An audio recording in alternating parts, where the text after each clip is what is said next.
Sir, लेकिन अभी आपने पीएमसीएच का जिक्र किया। कई लोग ऐसा आरोप लगाते हैं कि पीएमसीएच में डॉक्टर रहते ही नहीं हैं। अगर डॉक्टर भी हैं तो वो लापरवाही बरतते हैं। 10 में से 8 मरीज अगर मरता है तो उसमें से 8 लोग जो हैं वो लापरवाही की वजह से मरते हैं। उसमें पीएमसीएच में ये हम नहीं मानते हैं कि पीएमसीएच जो पटना के जितने बड़े बड़े प्राइवेट हॉस्पिटल हैं जी। उससे फार बेटर है। काहे कि वहाँ जो देखते हैं कि जितने भी अच्छे लोग हैं, जो भी लोग हैं, सब वहीं इलाज कराने जाते हैं। कभी मुझे भी कोई समस्या हुई तो हम वहीं पीएमसीएच में गए। नमस्ते, कैसे हैं आप? अच्छे हैं, ठीक है। सुनील जी, हम आपका संक्षिप्त में परिचय जानना चाहते हैं। कहाँ से हैं आप? आपकी जर्नी कहाँ से स्टार्ट हुई? मेरा तो हम यहीं कुम्हरार विधानसभा के रहने वाले हैं। मेरा घर है महेंद्रू में। जी। लॉ कॉलेज है, पोस्ट ऑफिस के पास हमारा अपना मकान है। वहीं मेरा जन्म हुआ है, उसी मकान में। और हम लोग वहीं से बचपन में पटना यूनिवर्सिटी में पढ़ाई किए। सेमिनरी हाई स्कूल में हम पढ़ाई किए। उसके बाद उसी समय जेपी मूवमेंट का आंदोलन आया। उस समय हमारा उम्र करीब करीब 16 मेरा उम्र था। उसी उम्र में हमारे घर के हमारे चाचा, हमारे और फैमिली के लोग जेपी मूवमेंट में कूद गए और जेपी मूवमेंट में आंदोलन में वो लोग जेल भी गए। तो उसी समय से हम सक्रिय हुए राजनीति में। और बचपन से बाल काल से ही जी। संघ में, शाखा में जाने की ये प्रवृत्ति थी। शाखा में हम जाते थे, शाखा लगाते थे, शाखा में भाग लेते थे। उसके बाद हमारा जर्नी वहीं से शुरू हुआ। जब हम बड़े हुए तो जेपी मूवमेंट का जब आंदोलन ख़त्म हुआ, जेपी जब चुनाव जीत गई, सरकार बनी, तो उस समय हमको बचपन में लोग धोती और कुर्ता किसान बना के, हल छोटा सा मेरे कंधे पर रख के, वो गांधी मैदान में जेपी के साथ गांधी मैदान मंच पे हमको रखा गया। उसके बाद हमारी पढ़ाई लिखाई शुरू हुई। तो फिर मंडल में हम महामंत्री बने। मंडल महामंत्री के बाद फिर युवा मोर्चा में 88 में युवा मोर्चा के महामंत्री बने। उसी समय हम बिहार सरकार के पदाधिकारी बन गए। अनेकों पद पर, बिहार सरकार के पद पर हम कार्यरत रहे। उसी बीच में हमारे मित्र समझिए या हमारे बड़े भाई समझिए, आदरणीय सुशील कुमार मोदी जी, वो हमको सजेशन दिए कि सुनील जी, हमको बहुत दिक्कत हो रही है, आप सरकारी पदाधिकारी की आवश्यकता है से कि मुझे आप हमें हमारे पास आप आ जाइए आप सचिव के रूप में। तो उनके यहाँ मैं आप सचिव के रूप में पोजीशन ऑफ लीडर में उनके यहाँ ज्वाइन किया। उसी समय हम राजनीति में राजनीति या प्लस सरकारी जॉब था हमारा, जो हमारा दायित्व था, जो भी करते थे, जो भी सुशील मोदी का डायरेक्शन था, उसी अनुसार हम लोग जितना भी बिहार में जितने भी तरह का मतलब दुर्घटना होती थी, किडनैप होता था, उसमें सुशील मोदी हर जगह वो जाते थे। तो उनकी तैयारी करना, उसका प्रेस कॉन्फ्रेंस करना, उनके साथ जाना, उनके लॉ एंड ऑर्डर को देखना, ये सारा काम किए। उसके बाद फिर हमारी पोस्टिंग हो गई, फिर सरकार बनी तो उसी बीच में वित्त मंत्री सुशील मोदी बने। तो फिर हमको अपने साथ बुला लिए, ओएसडी के रूप में उनके यहाँ काम किए। फिर बाद में पथ निर्माण मंत्री के साथ हम काम किए, उनके ओएसडी रहे। पथ निर्माण के बाद पीएचडी मिनिस्टर का ओएसडी रहे। पीएचडी मिनिस्टर के बाद हम रहे पर्यटन डिपार्टमेंट। उसके बाद कला संस्कृति, उसका गन्ना उद्योग, उसके बाद विधि विभाग। इतना मंत्रालय में काम किए। बिहार सरकार के बीच में जब सरकार नहीं रही तो बहुत सारे बिहार सरकार के पद पे, फील्ड में भी हम काम किए। काम करने के बाद ये मेरा सफ़र समाप्त हुआ। तो रिटायर करने के बाद फिर हमको जॉब का ऑफ़र आया, लेकिन हम पुनः भाजपा हम ज्वाइन कर लिए। ज्वाइन करके भाजपा की जो राजनीति थी उसमें सक्रिय, जो हमको संगठन ने दायित्व दिया उस दायित्व को मैंने पूरा किया। पहला हमारा कि लोकसभा का इलेक्शन आ गया, तो उस समय 40 लोकसभा में हमें प्रभारी बनाया गया चुनाव प्रबंधन के लिए। तो चुनाव प्रबंधन मेरा सफलपूर्वक रहा। उसके बाद हमको बनाया गया 4 जो विधानसभा उपचुनाव हुआ था, उस उपचुनाव में भी हमको बनाया गया प्रबंधन के लिए। तो उस प्रबंधन को भी सुचारू रूप से चलाए। अभी अब संगठन में जो भी दायित्व मिलता है संगठन के द्वारा वो कर रहे हैं। और कंटिन्यू अपने क्षेत्र कुम्हरार विधानसभा क्षेत्र में हम जाके सभी लोगों से मिलना जुलना, जो भी इस तरह का काम है, किसी का समस्या, वो काम में कंटिन्यू करते रहते हैं। चुनाव की तैयारी कर रहे हैं? चुनाव की तैयारी क्या कहे, जो संगठन अगर उसे चाहेगी तो हम चुनाव लड़ सकते हैं। लेकिन हमारा है कि जो सामाजिक दायित्व है उस तरह का पूरा कर रहे हैं। लेकिन चुनाव लड़ना नहीं लड़ना वो तो संगठन का काम है। वो संगठन अगर चाहेगी तो हमको कोई आपत्ति नहीं है। संगठन लड़ाना चाहे तो हम लड़ने के लिए तैयार हैं। टिकट मिलने के चांसेस हैं? ये तो हम नहीं बता सकते। हमारा संगठन है, भाजपा में संगठन ही महत्वपूर्ण चीज़ है। जी। वो डिसीजन लेता है कि भाई हमको कब किनको चुनाव लड़ाना है। जरा हमको जो संगठन से दायित्व मिलेगा, चुनाव लड़ने का दायित्व मिलेगा, चुनाव लड़ेंगे। नहीं लड़ने का दायित्व मिलेगा, चुनाव में काम करने का दायित्व मिलेगा, तो हम काम करेंगे। अच्छा, अभी तक आपने सामाजिक दायित्वों का निर्वाह किस प्रकार से किया है? क्या क्या किया है आपने? हम जिस पद पे रहे, जो समाज में जो इस तरह का दायित्व था, पहले जिस समय हम स्टूडेंट लाइफ में, लॉज में एक समस्या था कि भाई सब लोग स्टोव पे खाना बनाते थे। तो मेरा तो वहाँ लोकल घर था, लेकिन इतने बड़े हॉस्टल में भी, तो हम वहाँ पे राशनिंग डिपार्टमेंट में कुछ लोगों का टीम बना के हम लोग उसको लगने के बाद एक कोटा फिक्स करा दिए कि स्टूडेंट लोग को भी हर एक इलाके में ठेला पर जाके किरासन तेल प्रतिदिन उन लोग को मिलना शुरू हो गया। अच्छा। तो किरासन तेल वो कंटिन्यू मिलता रह गया। जब तक किरासन तेल की समस्या थी, उस किरासन तेल पर लोग खाना बनाते थे स्टोव पे। सभी स्टूडेंट, सभी लोग को उस तरह से मिला। आप बचपन से ही संघ से जुड़े हुए हैं, तो संघ के मूल विचार और सिद्धांतों ने आपके जीवन और राजनीतिक यात्रा को कैसे प्रभावित किया? संघ का मूल विचारधारा है कि सभी आदमी को मतलब कि संगठन में संगठित होकर रहना चाहिए। और एक जो परंपरा है जो सनातन धर्मों का, चाहे और किसी भी धर्मों का, उसमें हम लोग को उसी दायरे में रहना चाहिए। जैसे कि अब हम छोटे हैं, हमारे बड़े हैं, उनको रिस्पेक्ट करना चाहिए, कैसे अनुशासन में बैठना चाहिए, कैसे खाना चाहिए, कैसे पढ़ाई पे विचार करना चाहिए, कैसे समाज में कोई पीड़ित है तो उसको मदद करना चाहिए। ये सब संघ सिखाती है। अब जैसे कि बनवासी कल्याण आश्रम है, बनवासी में जो लोग रहते हैं उन लोग को रहने की जो समस्या है, उसमें भी हम कुछ दिन तक अभी जुड़े हुए हैं। बनवासी के विषय में मैंने काम करना, जैसे जो बनवासी हैं जो पढ़ना चाहते हैं उनको पढ़ने के लिए समस्या दूर करना। जैसे दूसरे धर्म के लोग उसको कन्वर्ट करते हैं, लेकिन हाँ, उनको हम लोग सनातन धर्म से जुड़ा हुआ है तो उनको सुविधा देना, उसको कोई इलाज है तो इलाज के बारे में बताना, पढ़ाई है तो पढ़ाई के बारे में बताना। उन लोगों से जुड़े हुए इस काम को हम समाज में हम अभी कर रहे हैं। और जो झुग्गी झोपड़ी में जो लोग रहते हैं उन लोगों के लिए भी सोचते हैं कि अगर कोई समस्या है, जैसे कि उन लोगों को राशन कार्ड है, लाल कार्ड नहीं है, तो वो बनाने के लिए भी, तो वो समस्या जो हमारे पास आता है उसको जान पहचान उन्हीं के नाते इतना सरकार में जॉब में रहे और इतने अच्छे अच्छे पद पर रहे, तो उसके अनुसार उनको जहाँ तक मदद हो सकती है सभी लोग को करते हैं। अच्छा सर, संघ को लेकर यह अक्सर धारणा बनाई गई है कि यह सिर्फ हिंदू समाज के लिए काम करता है। क्या आप इसे सही मानते हैं या संघ के कामों का दायरा इससे कहीं ज्यादा रहा है? नहीं, इसको हम नहीं मानते हैं, क्योंकि संघ जो है किसी धर्म के लिए नहीं है, उस समाज के लिए है। समाज के हर एक वर्गों के, हर एक लोगों के लिए, उनके लिए संघ काम करती है। संघ कोई ऐसा नहीं कि किसी एक धर्म के लिए ही काम करती है। जो आदमी पीड़ित है समाज में, जिस आदमी को नीडी है, उसको आवश्यकता है, उसके लिए संघ हर समय तत्पर रहती है। जैसे मान लिए रेल दुर्घटना हो गई, रेल दुर्घटना में संघ को जैसे ही डायरेक्शन मिलता है, संघ के लोग वहाँ जाते हैं, उनकी सेवा करते हैं। उसमें कौन सा आदमी किस धर्म से जुड़ा हुआ है ये नहीं देखा जाता है, उनकी सेवा की जाती है। आज की युवाओं के लिए संघ की विचारधारा और गतिविधियां कितनी प्रासंगिक है, और आप उन्हें संघ से जुड़ने के लिए क्या संदेश देना चाहेंगे? हम देना चाहते हैं गार्जियन को भी, जिनके छोटे बच्चे हैं। आजकल के बच्चे में संस्कार की कमी हो गई है। वो माता पिता को डैडी पुकारते हैं, बोलते हैं कि तुम कहाँ गए हो। इस सब चीज़ से दूर रहने के लिए बच्चों को अपने संस्कार माने कि सिखाने के लिए, जो परिवार के लोग बिखर गए हैं, हर एक छोटा छोटा परिवार हो गया, 2 आदमी का परिवार है, जो बच्चा संघ में जाने से, उन लोगों को संघ में जाने से एक संस्कार जो है, उसके पारिवारिक माहौल है वो वहाँ मिलेगा।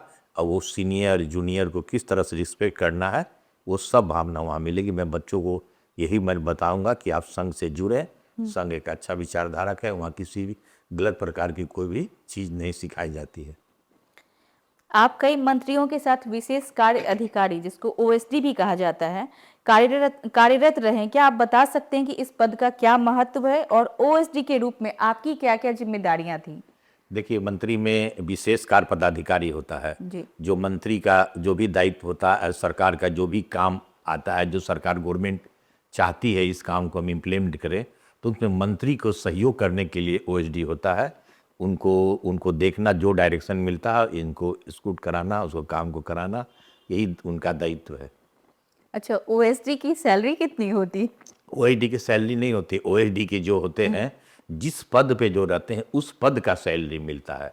अच्छा। जो पद होता है वही सैलरी मिलता है, उसमें कोई ओएसडी कोई प्राइवेट आदमी नहीं होता है, सरकारी आदमी होता है। और आप सचिव में एक प्राइवेट होते हैं, एक सरकारी होते हैं। तो जो गस्टेड ऑफिसर का प्राइवेट, जो गस्टेड ऑफिसर का सैलरी है वही प्राइवेट वाले आप सचिव को ही मिलता है। तो हम तो सरकारी अफसर थे, तो हमारा सरकार का जो वेतन है वही वेतन मिलता है, उसमें किसी प्रकार का कोई लाभ नहीं मिलता है। मंत्री जी की तरफ से कोई विशेष सुविधा? कोई ऐसा सुविधा विशेष नहीं रहता है। जो सुविधा जी। सरकार का जिस पद पर हम हैं वही पद पर हम मिलता है और काम करना है। आप कुम्हरार से हैं। कुम्हरार विधानसभा क्षेत्र की सबसे बड़ी समस्या आपके हिसाब से क्या है, और अगर आपको चुना जाता है तो आप इन समस्याओं का समाधान कैसे करेंगे? देखिए, हमारा कुम्हरार विधानसभा में अगर हमको मौका मिलता है जी। तो 3-4 प्रकार का समस्या हमारे पास है। पहला है कि हम यूनिवर्सिटी के पास हमारा घर है, पटना यूनिवर्सिटी। जी। पटना यूनिवर्सिटी से पटना कॉलेज, साइंस कॉलेज, उसके बाद मेडिकल कॉलेज, उसके बाद एनआईटी लॉ कॉलेज, वहाँ सारे हॉस्टल वगैरह हैं। तो जैसे कि दिल्ली यूनिवर्सिटी में हम जाते हैं तो कितना लगता है ग्रीन, कितना हरा। तो पहला प्राथमिकता है कि भाई यूनिवर्सिटी में इस तरह का माहौल रहे कि गंदगी नहीं रहे, साफ सफाई और स्टूडेंट लोग को पढ़ने का एक माहौल रहे, उस पर काम करेंगे। दूसरा हमारा काम है कि हम अपने मन से विचार जो हम किए हैं कि मुसल्लपुर हाट के पास एक नाला रोड है, नहर है, जी। जो कि स्टेडियम के बगल से निकलता है, उस सिटी तक जाती है नाला। उस नाला, उस ट्रैफिक का इतना प्रॉब्लम है वहाँ, अगर उसको हम लोग नाला को ढक दिया जाए, पाट दिया जाए, तो दोनों साइड से लोग, जैसे नाला रोड है उसी तरह से वो रोड बन जाएगा और सुचारू ढंग से लोग चलेंगे। तीसरा रहा कि स्टेडियम। स्टेडियम इतना बढ़िया, इतना अच्छा जगह पर कौन सी स्टेडियम स्टेडियम? है, मोइनुल हक मोइनुल स्टेडियम। हक वो स्टेडियम, जो जी। स्टेडियम है, उस स्टेडियम में जब हम कला संस्कृति में थे तो उस समय भी उस पर काम किए। अगर हमको मौका मिला तो हम उस पर और काम करेंगे, और वो काम शुरू भी है। वो सरकार उस पर प्राथमिकता के आधार पर उस काम को कर भी रही है। उसके बाद का है समस्या कि राजेंद्र नगर में हम हमेशा जाते हैं, हमारे आदर्श पुरुष श्री सुशील कुमार मोदी जी थे, तो मोदी जी के क्षेत्र में भी, वहाँ भी पानी का बहुत माने कि पानी बरसात में जम जाता है, तो उस पर काम करने की आवश्यकता है। उसको दूर करने के लिए जो हो सकेगा वो हम प्लानिंग करके उसको करेंगे। उसके बाद की एक समस्या है कंकड़बाग में, जब बरसात के टाइम में हमेशा डेंगू, चिकनगुनिया, शुरुआत कंकड़बाग से ही उतना पॉपुलेशन है, तो उसको किस तरह से साफ सफाई रख के उसको दूर करने के लिए इस पर हम काम करेंगे। और स्टूडेंट के लिए जो भी काम होगा कि स्टूडेंट लोग को जो केरोसिन तेल की व्यवस्था कराए थे, अब हम सरकार से यही हम कोशिश करेंगे कि सभी छोटे सिलेंडर में वो गैस भराते हैं, कहीं पर वो दुर्घटना भी हो सकती है। उसी तरह से सरकार से हम ये मांग करेंगे उस समय कि भाई चाहे लग के इसको काम को करवाएंगे हम, कि छोटा सिलेंडर भी होना चाहिए, जो कि बच्चों को एक सिलेंडर जमा करे, दूसरा सिलेंडर उसको मिल जाए, जो कि सुचारू ढंग से खाना खा के अच्छा से पढ़ाई करे। देश का भविष्य हमारे बच्चे ही हैं। जी। जाम और जल जमाव की समस्या यहाँ की प्रमुख है, इस पे आपका क्या विचार है? अभी तो हम बताएं कि जल जमाव का समस्या यहाँ जो है, ड्रेनेज सिस्टम यहाँ बहुत काम पहले से कर रहा है, और जहाँ जहाँ आवश्यकता है उसमें फिर आगे लग के किस तरह से नगर विकास से, प्लानिंग से या दूसरे स्टेट में कैसे जल जमाव की निकासी करा, उसको स्टडी करके उस पर हम काम करेंगे। और जाम के लिए तो समस्या हमारा ये दोनों बन रहा है, नीचे मेट्रो, मेट्रो के ऊपर में फर्स्ट फ्लोर और सेकंड फ्लोर। एक फ्लोर पर है कि सीधे जाके कृष्णा घाट के पास उतरेगी गांधी मैदान से, या दूसरा फ्लोर है एनआईटी के पास उतरेगी। और तीसरा जो भी मेरीन ड्राइव जो बनी है, वो मेरीन ड्राइव एक गांधी मैदान, एक कृष्णा घाट, एक गाय घाट, एक कंगन घाट, उस पर काम हो चुका है। उसी में जो त्रुटि है उसको ठीक करेंगे। कुम्हरार ऐतिहासिक और सांस्कृतिक दृष्टि से काफी महत्वपूर्ण क्षेत्र रहा है। आप इस क्षेत्र के विकास के लिए क्या विशेष योजनाएं लाएंगे, और जो इसकी ऐतिहासिक धरोहर को भी संरक्षित करे? कुम्हरार ऐतिहासिक जगह है, वहाँ बहुत सारा, जैसे कि पटन देवी मंदिर है जी। और उसके बाद अगमकुआ मंदिर है।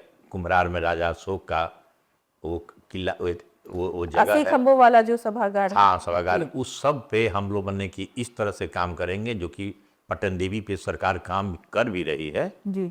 पटन देवी उस पे मतलब कि ये चारों पांचों जगह हमारा जो है, इसको इस तरह से करेंगे कि कोई, जो आजकल बिहार में फिल्म का शूटिंग भी हो रही है, तो ये सब पुराने ऐतिहासिक चीज को भी उससे जोड़ने का संरक्षित कोशिश करेंगे। करेंगे, जी। संरक्षित करेंगे कि वो आगे डेवलपमेंट भी हो और इनकम का एक साधन भी बने। जी। कुम्हरार में युवाओं के लिए रोजगार, शिक्षा और स्वास्थ्य सुविधाओं में सुधार को लेकर आपकी प्राथमिकताएं क्या-क्या होंगी? स्वास्थ्य के लिए कि स्वास्थ्य शिविर जो है, जी। स्वास्थ्य के लिए पटना यूनिवर्सिटी में एक हॉस्पिटल भी था। उसी तरह से हर एक स्टूडेंट बच्चों को एक कार्ड की व्यवस्था कोशिश करेंगे कि एक कार्ड उन लोगों को मिल जाए कि यूनिवर्सिटी में सप्ताह में एक दिन पीएमसीएच में उन लोगों को इलाज के लिए सुविधा मिले, वो लोग इलाज के लिए जाएं। तो सिर्फ यूनिवर्सिटी बच्चों को ही, यूनिवर्सिटी बच्चों के लिए ही वो इलाज का काम हो और वहाँ दवा वगैरह सब उसको फ्री में सुचारू मिले। ढंग से फ्री में मिले। सर, लेकिन अभी आपने पीएमसीएच का जिक्र किया। कई लोग ऐसा आरोप लगाते हैं कि पीएमसीएच में डॉक्टर रहते ही नहीं हैं। अगर डॉक्टर भी हैं तो वो लापरवाही बरतते हैं। 10 में से 8 मरीज अगर मरता है तो उसमें से 8 लोग जो हैं वो लापरवाही की वजह से मरते हैं। उसमें पीएमसीएच में ये हम नहीं मानते हैं कि पीएमसीएच जो पटना के जितने बड़े बड़े प्राइवेट हॉस्पिटल हैं जी। उससे फार बेटर है। काहे कि वहाँ जो देखते हैं कि जितने भी अच्छे लोग हैं, जो भी लोग हैं, सब वहीं इलाज कराने जाते हैं। कभी मुझे भी कोई समस्या हुई तो हम वहीं पीएमसीएच में गए। पीएमसीएच का डॉक्टरों के साथ जो शिकायत है, उसका मेन कारण है कि इतना ज़्यादा पेशेंट का आना और संख्या कम है डॉक्टरों का जो संभल नहीं पाता है। तो सरकार से मिल के कोशिश करेंगे कि वो पद सेंक्शन स्वीकृत ज़्यादा हो, जिससे कि डॉक्टर हमेशा उपलब्ध रहें। बिहार में हर बार प्रतियोगी परीक्षाओं या 10वीं 12वीं की बिहार बोर्ड परीक्षाओं में अनियमितताओं के आरोप लगते हैं। क्या आपको लगता है कि इस समस्या का स्थायी समाधान हो सकता है, और अगर हाँ तो इसके लिए आप क्या कदम उठाएंगे? इसके लिए सरकार तो कंटिन्यू कर रही है इस काम को। अब कानून भी नया बनाई है कि अगर कोई इस तरह का नियमितता करता है तो उस पर कार्रवाई होगी, जिसके कारण अब लगता है हमको कि ये समस्या थोड़ा दूर हो जाएगी। जेपी आंदोलन में आपकी भूमिका क्या थी और उससे आपको क्या सीख मिली? जेपी आंदोलन में भूमिका यही थी जी। कि अब उस समय हमारा एज 18 नहीं था, उसमें कम था, लेकिन हमारे फैमिली के लोग जेपी मूवमेंट में थे। और जेपी के साथ, जेपी हमको छोटू के रूप में बुलाते थे। जेपी के साथ मुझे बैठना होता था, हमारे घर में उनका जेपी का आना भी हुआ। और कौन सा साल था वो? 74-75 के, छोटा ही थे हम लोग, अच्छा। तो साल हमको भी याद नहीं पड़ रहा है, लेकिन वहाँ पे हम लोग कंटिन्यू, हमारे यहाँ उनका आना जाना हमारे इलाके में, क्योंकि एक यूनिवर्सिटी का इलाका था और यूनिवर्सिटी के इलाका ही मेरा घर है महेंद्रू में, इसीलिए हमेशा उनका आना जाना। आंदोलन के शुरुआत वहीं वहीं लालू यादव भी रहते थे, उसी हॉस्टल में लालू यादव भी रहते थे। और सभी आंदोलन की तैयारी वहीं से होती थी। तो उसमें भी मेरी सहभागिता रहती है। कुछ इस तरह से छोटा सा काम है वो हमको भी मिलता था कि तुम इस काम को देख लेना, तुम इस काम को देख लेना। उसी समय से हम जुड़े रहे। आपको क्या हमारे क्या काम फैमिली को मिलता था? हमको काम मिलता था कि छोटा सा, मतलब कि कोई कोई इस तरह से पंपलेट है या कुछ इस तरह से कुछ बनाना है या कुछ लिखना है, जी। तो हमको मिला कि इस तरह से कोई बोले कि डिक्टेशन दिए कि इसको लिख लो, इसको ऐसे कर देना, इसको इस पेपर को वहाँ दे देना।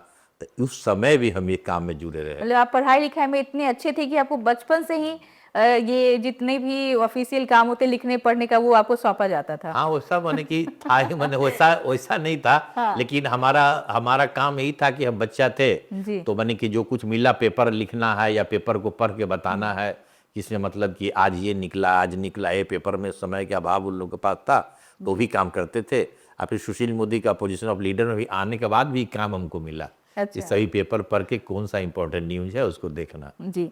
जैसा अभी आपने बताया कि लालू यादव जी भी जेपी आंदोलन का हिस्सा थे और कहा जा सकता है कि यहीं से उनकी राजनीति स्टार्ट भी हुई थी।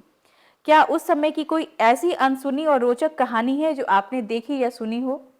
लालू यादव उस समय आंदोलन में एकदम सक्रिय आंदोलन करते थे। उसमें सुशील मोदी, लालू यादव, अश्वनी चौबे, शकील उजमा, ये लोग, मतलब कि नीलमा सिन्हा, ये लोग बहुत लोग इस आंदोलन में जो कि एकदम सक्रिय थे।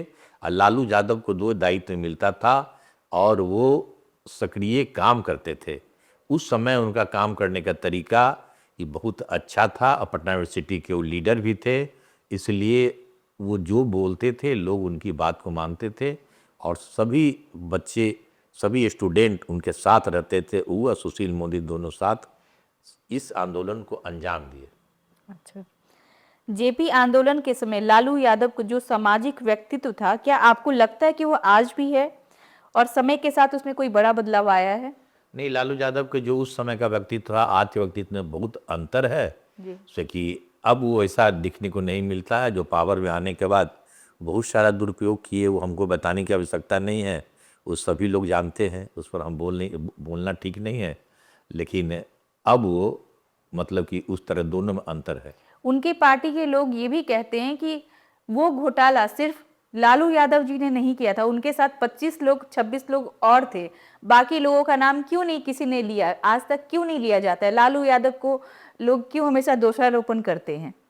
ये जो जिनका बोलना है वो गलत है। जी। ये विषय है, जांच का विषय है। जी। और जांच इतना लंबा चौड़ा, इतना बड़ा सीबीआई जांच किया, तो वो जांच में जो आना है, जो लोग हैं सब लोग आए हैं, जो नहीं है उनका नहीं आए हैं।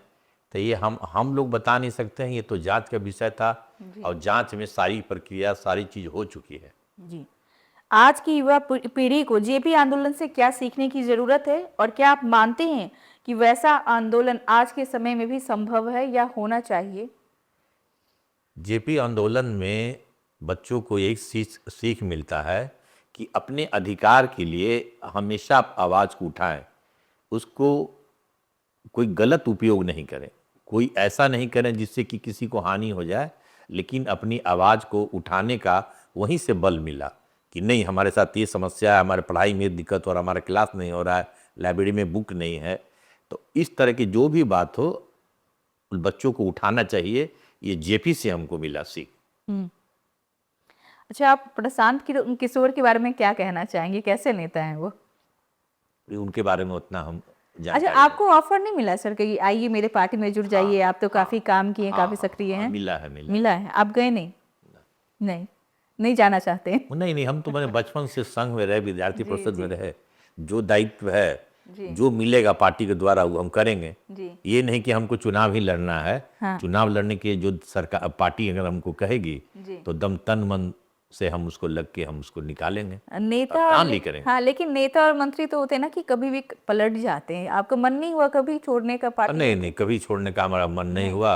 पार्टी जो बचपन से हम इससे जुड़े रहे, जब सरकार का दायित्व मिला सरकार का दायित्व किए, और जब सरकार से रिटायर होने के बाद तो फिर हम अपने जगह पर आके जो भी पार्टी का दायित्व है, पार्टी का दायित्व पूरा कर रहे हैं।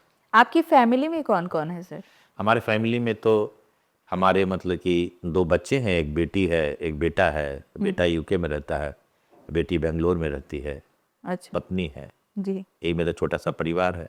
और लंबा सा मेरा परिवार है, भाई हैं, मेरे भाई है, फुफेरे है, बहुत सारे लंबे परिवार है। संयुक्त परिवार है आज भी? संयुक्त, हाँ, आज भी माने कि सब लोग भाई वगैरह हम लोग सब साथ में रहते हैं और किसी प्रकार का कोई समस्या नहीं है। हम लोग पूरा परिवार पटना ही के रहने वाले हैं। बगल में पुनपुन है, वहाँ का गांव है, फुलवारी शरीफ है, वहाँ ननिहाल है, सब हम लोग यहीं के रहने वाले हैं लोकल। आप अपनी दिनचर्या कैसे स्टार्ट करते हैं? क्या करते हैं? आपकी दिनचर्या है क्या? दिनचर्या हमारा है कि सबसे पहले कि मॉर्निंग वॉक करते हैं, मॉर्निंग वॉक करने के बाद योगा करते हैं, योगा करने के बाद जो भी हमको पेपर पढ़ना है, अखबार पढ़ना है, उसको पढ़ के और जो पार्टी का दायित्व मिला हुआ है उस दायित्व के लिए तुरंत निकल जाते हैं।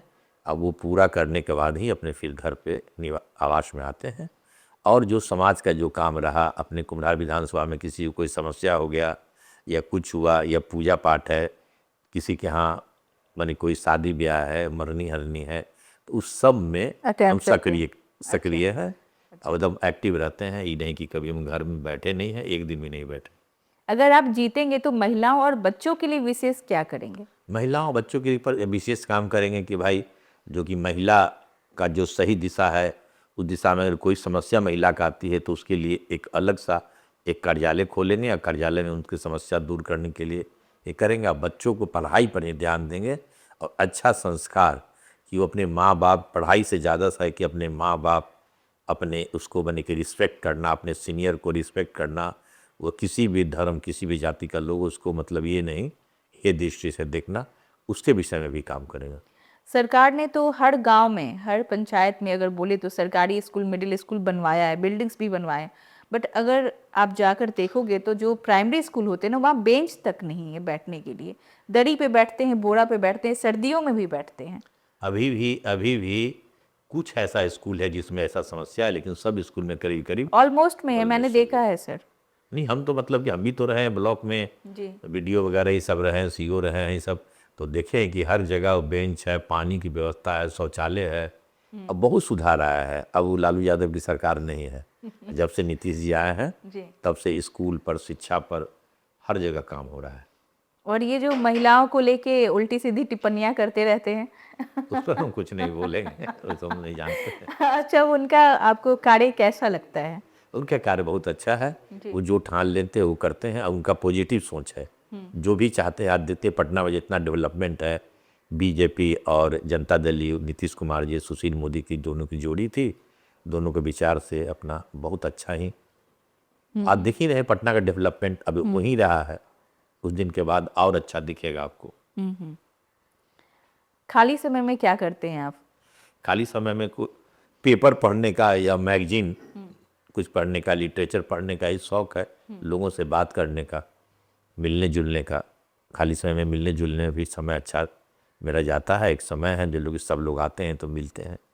और एक मतलब कि चुनाव के बाद मेरा कंटिन्यू कार्यालय रहेगा। अगर हमको सरकार मौका दे दी, पार्टी विधायक बन जाने के बाद एकदम कंटिन्यू कुम्हरार विधानसभा में एक कार्यालय रहेगा। उस कार्यालय में प्रतिदिन ऑफिस के तरह इतना बजे जन समस्या को सुनना, और उसके बाद जाके ऑफिस में काम कराना। ये मेरा प्राथमिकता रहेगा कि हमारे क्षेत्र के लोग इन्हें कि विधायक को खोजने जाएं।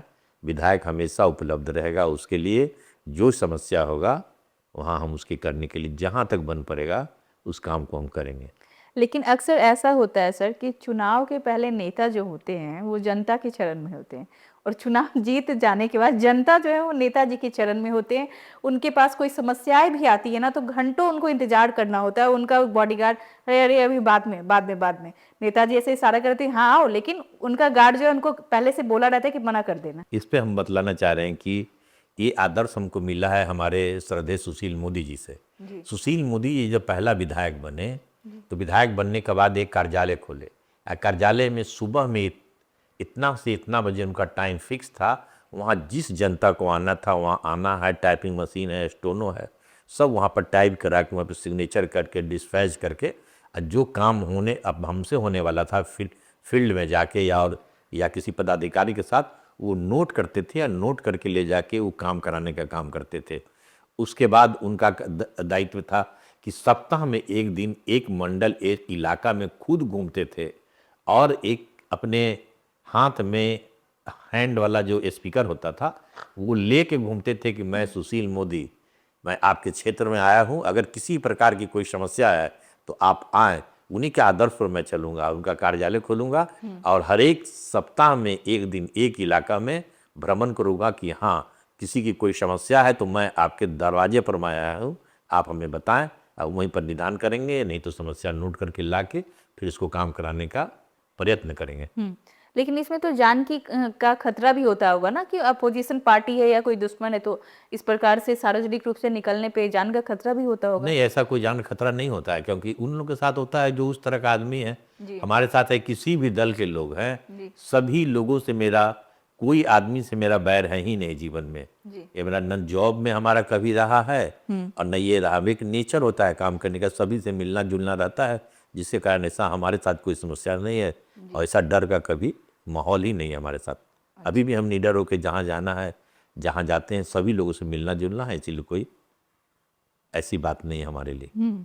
आपका मेन उद्देश्य क्या है राजनीति में आने का? मेन उद्देश्य है कि समाज का काम करने का एक मौका है। जब राजनीति में किसी पद पे नहीं है, उसके बाद भी हम समाज के लिए काम करते रहते हैं। अगर हमको पद मिल जाता है तो पद में थोड़ा और अच्छे तरीके से पावर हो जाएगा, तो उसी अनुसार काम करेंगे। क्या कि हमको किसी चीज़ की आवश्यकता है नहीं, सिर्फ यही है कि भाई जनता का हमको काम करना है। तो पद पे रहें या बिना पद के, तो बिना पद का भी हम काम कर रहे हैं। अगर पद मिल गया तो और उसी तरीका से जो नियम भूषण उसका जो हमारे पास अधिकार है उसका उपयोग करते हुए अच्छा से अच्छा काम करने का कोशिश करेंगे। आचार्य श्री किशोर कुणाल, जिनका अभी हाल ही में देहांत हुआ है, वो कभी राजनीति में नहीं आए, लेकिन उन्होंने बहुत सारे सामाजिक काम ऐसे कर दिए कि लोग कभी भूल नहीं सकता। वो आदर्श पुरुष हैं, उनको जितना भी कहा जाए उनके बारे में वो कम है। वो जो भी किए समाज के लिए, राजनीति में नहीं आए, लेकिन जो भी धार्मिक न्यास बोर्ड से लेके मंदिर से लेके ट्रस्ट हॉस्पिटल समाज के लिए कोई भी काम किए वो सराहनीय है। वो हम लोग उनका नमन करते हैं। जी। अच्छा, ऐसा भी होता है कि जनता ऐसा आरोप लगाते हैं मंत्रियों पे कि ये सिर्फ जनता को दिखाने के लिए ना बैड करते हैं, मतलब आरजेडी बीजेपी से बीजेपी, आरजेडी से कांग्रेस वाले, ऐसा मतलब सब एक दूसरे के एंटी होते हैं, ऐसा जनता को प्रिटेंड करवाते हैं। बट जब शाम होता है तो शाम में सब एक जगह बैठ के पार्टी करते हैं। इस बात में कितनी सच्चाई है? नहीं, शाम में पार्टी नहीं करते हैं। हाँ। लेकिन ये हमेशा के लिए ऐसा बैर नहीं होता है। जो भी समस्या है उनको जो समझ में आता है विरोधी को वो बोलते हैं, जिनको इनको आता है वो बोलते हैं। लेकिन कोई में आपसी उन लोगों को बैर नहीं होती है। वो सब लोग आपस में मिलते हैं जुलते हैं, लेकिन कोई पार्टी वगैरह ये सब नहीं होती है। अच्छा। लेकिन हाँ, मिलना जुलना होता है, अच्छा सा बात होता है, अच्छा व्यवहार होता है। जैसे आपके साथ होता है वैसे ही उनके साथ भी इसी तरह व्यवहार होता है कि इंसान है। जी। तो उनका जो दायित्व है वो करते हैं, उनका हमारा जो दायित्व है हम करते हैं। लोग जानना चाहते हैं ये मंत्री लोग जो हैं, नेता लोग हैं, कैसे रहते होंगे पर्सनल लाइफ में, किस प्रकार से पार्टी करते होंगे, या मूवीज भी कभी आप लोग फिल्में भी देखते हैं या बस सामाजिक काम करते रहते हैं? नहीं नहीं नहीं, सारा काम करता है अपने परिवार के साथ, बच्चों के साथ, समाज के साथ, सभी को बैलेंस करके फिल्म देखना हर तरह से वो करते हैं। जो जो आम जनता जो पब्लिक है वो है। हाँ, उनका थोड़ा कम टाइम है, वो टफ है उनके लिए कि समाज का भी काम करना है, ऑफिस का भी काम करना है और सभी लोगों से मिलना जुलना, जो जिनका जीवन का जो आपके जीवन में होता है वही उनके जीवन में है। अभी हमारे साथ थे सुनील जी, जो कि बहुत सारे मंत्रियों के ओएसडी भी रहे हैं, जिनका एक शुरू से ही संघ विचारधारा के हैं और काफी अनुशासित है, और हम सभी इनके उज्जवल भविष्य की कामना करते हैं। धन्यवाद सर। धन्यवाद।